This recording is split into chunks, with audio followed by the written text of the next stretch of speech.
Lição 10. Nós dissemos: nada há a recear senão o medo. Temos de frisar de novo que se a pessoa se mantiver sem medo, não há perigo de espécie alguma na viagem astral, por mais longe ou mais rapidamente que se vá. Mas alguém pode perguntar: o que há a temer lá? Dediquemos esta lição à questão do medo e ao que não se deve temer. O medo é uma atitude muito negativa, atitude essa que corrói as nossas melhores percepções. Seja lá o que for que temamos, qualquer forma de medo causa malefício. As pessoas podem temer que, entrando no estado astral, talvez não consigam regressar ao corpo. Sempre é possível regressar ao corpo, a menos que a pessoa esteja realmente a morrer, que tenha chegado ao fim do tempo que lhe foi concedido sobre a Terra e isso, como leitor, concordará, nada tem a ver com a viagem astral. Devemos reconhecer que é possível alguém ficar com tanto medo que fique paralisado, e nesse caso não consegue fazer coisa alguma. Em tal situação, uma pessoa pode estar no corpo astral e chegar a uma intensidade tão grande de terror que mesmo esse corpo astral não se consiga mover. Isso naturalmente retarda o regresso ao corpo físico por algum tempo, até que o impacto maior do medo desapareça. Medo se desgasta e desaparece. Como o leitor sabe, uma sensação só pode ser mantida por certo período de tempo. Desse modo, uma pessoa que tenha medo simplesmente retarda o regresso inteiramente a salvo ao corpo físico. Não somos a única forma de vida no plano astral, assim como os humanos não são a única forma de vida sobre a Terra. Neste nosso mundo, temos criaturas agradáveis como gatos, cachorros, cavalos e pássaros, para falar apenas de alguns, mas também existem criaturas desagradáveis, como aranhas que mordem ou serpentes peçonhentas. Existem coisas desagradáveis como germes, micróbios e outros seres daninhos e maléficos. Quem olhou germes ao microscópio com grande ampliação, terá visto criaturas tão fantásticas que será levado a imaginar a estar a viver nos dias dos dragões e das histórias de fadas. Também no astral, existem muitas coisas e mais estranhas do que qualquer outra que possamos encontrar na Terra. No plano astral, conheceremos criaturas notáveis, ou pessoas e entidades notáveis. Veremos os espíritos da natureza. Estes, por falar nisso, são quase invariavelmente bons e agradáveis. Mas existem criaturas horríveis, que devem ter sido vistas por alguns dos autores da mitologia e das lendas, porque são criaturas como os demônios, os sátiros e outros diversos adversários, de que falam os mitos, e com vários aspectos. Algumas dessas criaturas são elementais, de baixo nível, que posteriormente poderão tornar-se seres humanos, ou talvez ingressar no reino animal. Seja lá o que forem, nesta etapa de desenvolvimento elas se apresentam inteiramente desagradáveis. Vale a pena fazer uma pausa momentânea para indicar que os bêbados, aqueles que veem elefantes rosa e diversas outras aparições notáveis, estão realmente vendo o tipo de criatura de que falam. Os bêbados são criaturas que expulsaram o seu corpo astral do corpo físico, mandando-o para os planos mais baixos do mundo astral. Ali, veem criaturas verdadeiramente espantosas, e quando o beberrão recupera os sentidos, mais tarde, na medida em que o consegue, fica com uma recordação muito vívida das coisas que viu. Embora embriagar-se inteiramente seja um dos métodos de entrar no mundo astral e lembrar-se dele, não é método que recomendemos, porque nos leva apenas aos planos mais baixos e degradados do mesmo. Existem agora diversas drogas, utilizadas pela profissão médica principalmente nos hospitais, destinadas aos enfermos mentais e que apresentam um efeito semelhante. A mescalina, por exemplo, pode alterar de tal maneira as vibrações da pessoa que a mesma se vê literalmente projetada do corpo físico e catapultada ao mundo astral. Também nesse caso não se trata de método a ser recomendado. As drogas e outras formas de sair do corpo físico são realmente perniciosas e causam mal ao eu maior. Mas voltemos a nossos elementais. O que queremos dizer com essa palavra? Bem, os elementais são uma forma primária de vida espiritual, encontram-se numa etapa acima das 40 formas de pensamento. E as formas de pensamento são apenas projeções da mente consciente ou inconsciente do ser humano. As pragas rogadas são um exemplo, e possuem apenas pseudo-vida própria. Um exemplo de formas de pensamento são aquelas que foram criadas pelos antigos sacerdotes egípcios, para que os corpos mumificados dos grandes faraós e rainhas famosas pudessem ficar protegidos contra aqueles que tentassem profanar os seus túmulos. As formas de pensamento são construídas com a intenção de repelir os invasores e, de os atacar, vão agir na consciência daqueles que se intrometam e, ao fazê-lo, causam um pavor tão grande que o candidato a ladrão irá fugir do lugar. Mas em muitos casos, estamos a falar de elementais e não de formas de pensamento, pois as mesmas são entidades sem mente, que simplesmente foram encarregadas pelas sacerdotes de cuidarem dos mortos, ou também postas a executar certas tarefas, como a guarda de túmulos contra os invasores. Estamos tratando no momento dos elementais. Esses, como já afirmamos, são entidades espirituais que se encontram nas primeiras etapas de desenvolvimento. No mundo astral, eles correspondem a grosso modo à posição ocupada pelos macacos no mundo humano. Os macacos são criaturas irresponsáveis, traquinas, frequentemente malvadas e perversas, e não dispõem de grande poder de raciocínio próprio. São, ao que poderíamos dizer, apenas amontoados animados de protoplasma. Os dementais, ocupando mais ou menos a mesma posição no mundo astral, como a dos macacos no humano, são formas que se movem mais ou menos sem objetivo, tagarelam e adoptam expressões horripilantes e estranhas, fazendo gestos ameaçadores ao ser humano empenhado na viagem astral, mas naturalmente não podem fazer-lhe coisa alguma.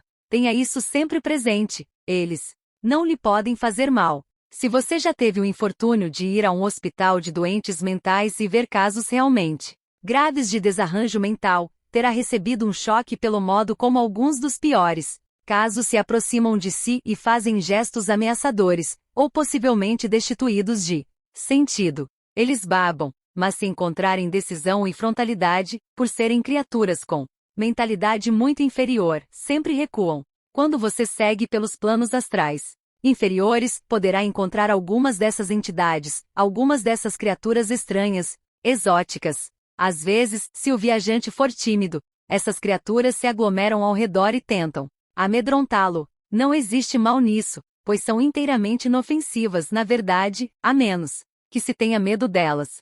Quando estiver iniciando a viagem astral, você terá 2 ou 3 dessas entidades inferiores a aproximar-se, para ver como você se sai, de modo bem semelhante a um certo tipo de pessoa que gosta de olhar para aquele que está aprendendo a dirigir e que sai sozinho com o automóvel pela primeira vez. Os espectadores sempre esperam que algo fantasmagórico ou animado aconteça e às vezes, se o aprendiz estiver embaraçado, ele, ou como é mais comum, ela, colidirá com um poste da rua, ou com alguma outra coisa, para o grande deleite dos espectadores. Estes, como espectadores, não desejam o mal, são simplesmente sensacionalistas procurando uma emoção. O mesmo acontece com os elementais, seres que estão à cata de divertimento fácil, gostam de ver o desconforto dos seres humanos e, portanto, se você demonstrar algum medo, sentirão deleite e continuarão com sua gesticulação, suas atitudes ferozes e ameaçadoras. Na verdade, nada podem fazer a qualquer ser humano, pois se assemelham mais a cachorros que só sabem latir, e latidos não fazem mal. Além disso, só conseguirão incomodá-lo enquanto você, por causa do seu medo, permitir que o façam. Não tenha medo, pois nada lhe poderá acontecer. Você deixa o corpo, entra no plano astral e, em 90 ou 99 vezes, em cada 100, não verá qualquer dessas entidades baixas. Só as verá, se tiver medo delas. De modo normal, você se erguerá muito acima de seu reino, pois elas se conglomeram ao fundo do plano astral, de modo bastante parecido com aquele pelo qual os vermes se reúnem no fundo de um rio ou mar. Quando você se ergue nos planos astrais, assiste a muitas ocorrências notáveis. À distância, poderá ver faixas grandes e brilhantes de luz. Elas vêm de planos de existência que se acham além do seu alcance por enquanto. Lembra-se do nosso teclado? A entidade humana do corpo e entrar no mundo astral. Você estendeu o seu alcance de notas um pouco para cima, estendeu esse alcance o bastante para perceber que existem coisas maiores à sua frente. Algumas dessas coisas são representadas pelas luzes brilhantes, tão brilhantes que você realmente não consegue ver o que sejam. Mas vamos contentar-nos por enquanto com o astral médio. Ali, você poderá visitar os amigos ou parentes, as cidades do mundo e ver os grandes edifícios públicos, poderá ler livros em línguas estrangeiras, pois, lembre-se, no plano astral médio, todas as linguagens serão suas conhecidas. Você precisará praticar a viagem astral aqui, temos uma descrição do que ela é, descrição que poderá transformar-se numa experiência, também sua, mediante a prática. O dia terminara e as sombras da noite haviam caído, deixando o crepúsculo purpúreo, que, gradualmente se tornava mais e mais escuro, até que o céu, afinal, adquiriu a cor índigo e, então ficou negro. Pequenas luzes haviam surgido ao derredor, as luzes azul esbranquiçadas iluminavam as ruas, as luzes amareladas que eram as do interior das casas, talvez mudando de coloração por causa das persianas ou cortinas pelas quais passavam. O corpo estava repousando na cama, inteiramente consciente, inteiramente à vontade. De modo gradual, veio uma leve sensação de desconjuntamento, uma sensação como se algo estivesse flutuando, movendo-se. Veio a mais leve das comichões pelo corpo, e gradualmente se fez a separação. Acima do corpo inclinado, formou-se uma nuvem na extremidade de um cordão de prata luzidio. A nuvem se movimentou como uma massa indistinta parecida com um borrão de tinta a flutuar no ar. Devagar, ela adoptou a forma de um corpo humano. Ergueu-se a uma distância de 3 a 4 palmos, onde oscilava e balançava. Por alguns segundos, o corpo do astral se ergueu mais, e depois os pés baixaram. Devagar foram ter ao chão, de modo que a figura se encontrava em pé, ao pé da cama, olhando para o corpo físico, que acabará de deixar e ao qual ainda se achava presa. No aposento, as sombras se apresentavam nos cantos, como animais estranhos e acuados. Cordão de prata vibrava e brilhava, com luz azul prateada opaca, e o próprio corpo astral estava retratado com luz azul. A figura no astral olhou ao redor, e depois para o corpo físico, que descansava comodamente no leito.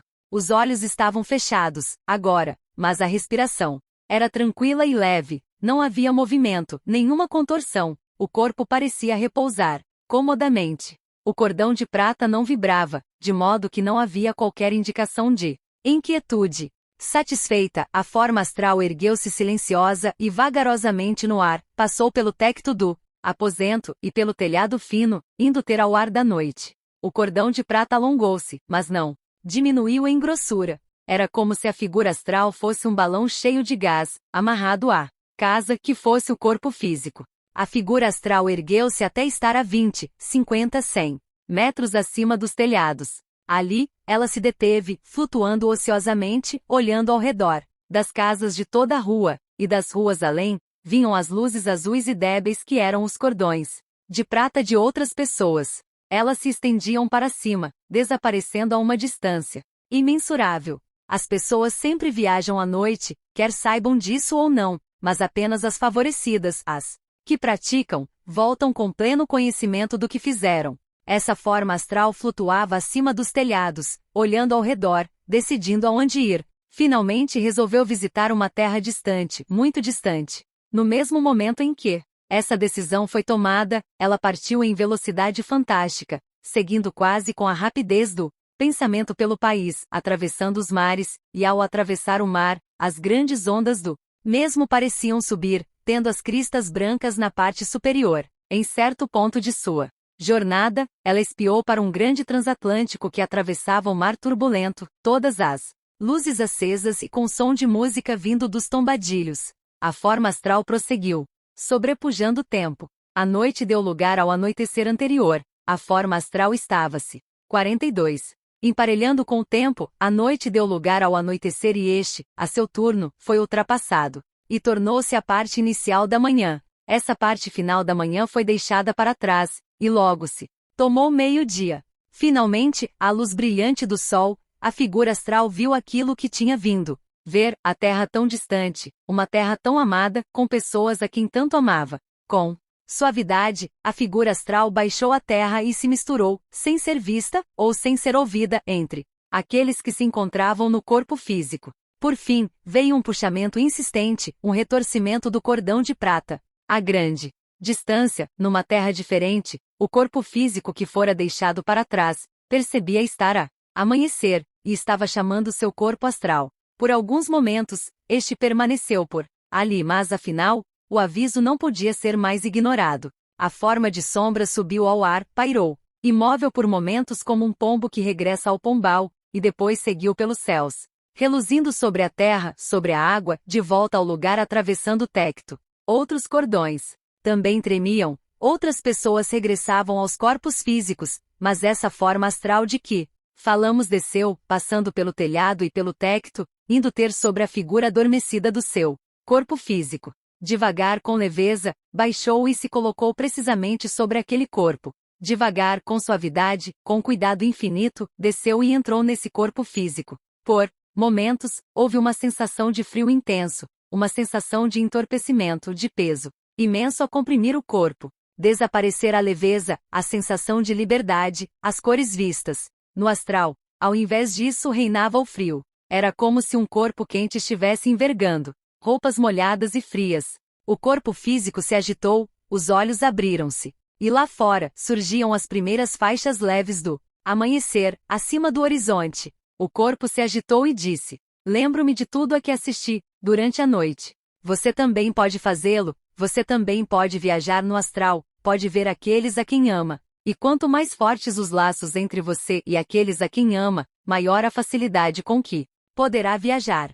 Para isso, necessita de prática e mais prática. De acordo com as antigas histórias orientais, nos dias da remota antiguidade, toda a humanidade podia viajar no astral. Mas devido ao facto de que tantas pessoas houvessem abusado desse privilégio, o mesmo foi retirado. Para aqueles que são puros em pensamento, para aqueles que são puros na mente, a prática trará a libertação quanto ao peso embaraçoso e enjoativo do corpo, e permitirá ir aonde quiser. Você não o conseguirá em 5 minutos, nem em 5 dias. Terá de imaginar que o poderá fazer. Você é aquilo que acredita ser. Você pode fazer aquilo que acredita poder fazer. Se acreditar realmente, se acreditar sinceramente que pode fazer uma coisa, nesse caso poderá fazê-la. Creia, e com a prática você viajará no astral. Volto a dizer que não deve ter medo enquanto estiver no astral, pois ali ninguém poderá prejudicá-lo, por mais terrível ou horripilante que seja o aspecto das entidades inferiores que